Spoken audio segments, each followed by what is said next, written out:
मारणारे मुंबईकरांचं आणि मराठी माणसांचं काय भलं करणार मला सांगायची गरज आहे? मी काय सांगत नाही. यांना फक्त मुंबई महापालिका ही सोन्याचं अंड देणारी कोंबडी आहे अशा भावनेने गेले 20 वर्ष तुम्ही वागलात. काय दिलं मुंबईकरांना? यामुळे मुंबई खतरे में आहे. मुंबई महाराष्ट्रापासून तोडली जाईल अशा आरोळ्या देखील ठोकतील. खरं तर मुंबई खतऱ्यात नाही, पण हे खतऱ्यामध्ये येतील. यांचं अर्थकारण, यांचं राजकारण खतऱ्यामध्ये येईल, धोक्यात येईल. राक्षसाचा जीव कुठे असतो? राक्षसाचा जीव पोपटात असतो राक्षसाचा. तसं यांचाच जीव बीएमसीत नाही रे बाबा, बीएमसीच्या तिजोरीत आहे.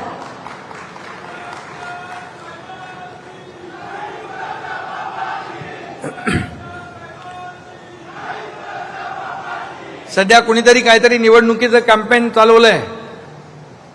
काय? मुंबईचा लढा. मुंबईचा लढा तुम्हाला आता आठवला? इतके वर्ष काय करत होता? तुम्हीच होता ना तिकडे बसलेले.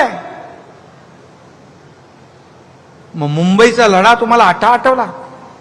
आणि सत्तेत असताना तुम्ही काय केलं? सत्तेत असताना तिजोरी फोडा आणि सत्ता गेल्यावर मुंबईचा लढा.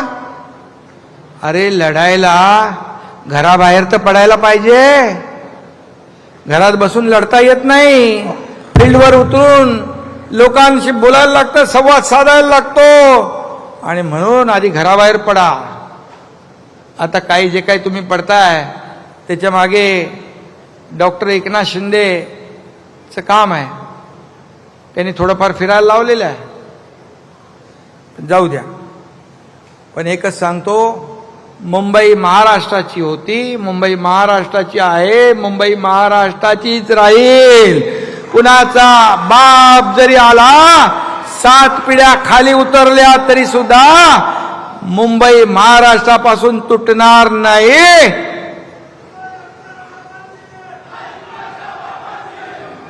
आणि मुंबईचं महत्व तर कमी होणार नाही. मुंबईचं महत्व वाढतंय.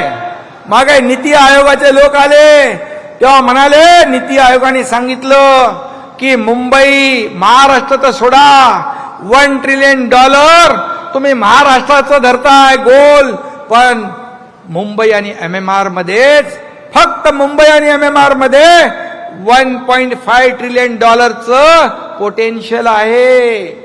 तेव्हा हे म्हणाले, बघा बघा हे दिल्लीचे लोक आले, हे मुंबईला वेग खेचून न्यायला आले. अरे काहीतरी द्यायला आले ते. आणि म्हणून उलट प्रधानमंत्री नरेंद्र मोदीजींच्या सरकारने दिवसागणिक मुंबईचं महत्व वाढवतायत. गेल्या 3 वर्षात अनेक महत्वाचे निर्णय घेतले. महाबिगाडी सरकारच्या काळात काय होतं? मुंबई ठप्प होती, मुंबई बंद होती, मेट्रो बंद होती. ते घरकोंबडे होते, त्यांनी त्या मेट्रो कारशेड बंद केला होता. अरे 10,000 कोटी रुपये वाढले. याचं कोण उत्तर देणार? हा जनतेचा पैसा कोण भरणार? आणि म्हणून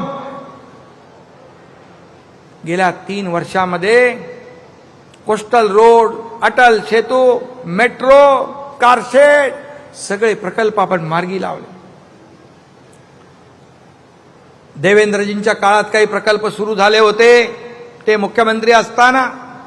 हे मुख्यमंत्री झाले महाविकास आघाडी, ते सगळे स्टे देऊन टाकले, स्पीड ब्रेकर टाकले. हा एकनाथ शिंदे मुख्यमंत्री झाला तेव्हा सगळे स्पीड ब्रेकर हटवून टाकले आणि पुन्हा विकासाला चालना दिली. आणि म्हणून मी सांगतो, मुंबईमध्ये खड्ड्याचा प्रवास इतके वर्ष कोणी केला? इतके लोक ऍक्सिडेंट मध्ये मेले, त्याला जबाबदार कोण? मी मुख्यमंत्री झाल्यानंतर मी आणि देवेंद्रजींनी मिळून त्या आयुक्तांना बोलवून सांगितलं, मुंबईचे सगळे रस्ते कॉन्क्रीटचे करा. बोले काय प्रॉब्लेम आहे का? बोले काही प्रॉब्लेम नाही. दरवर्षी आम्ही 50 किलोमीटर करतो. 50 किलोमीटर करणं काही नियम आहे? बोले नाही. मग 2 टप्प्यामध्ये पूर्ण मुंबईचं कॉन्क्रिटायझेशन करण्याचा निर्णय घेतला आणि 1 टप्पा जवळपास आता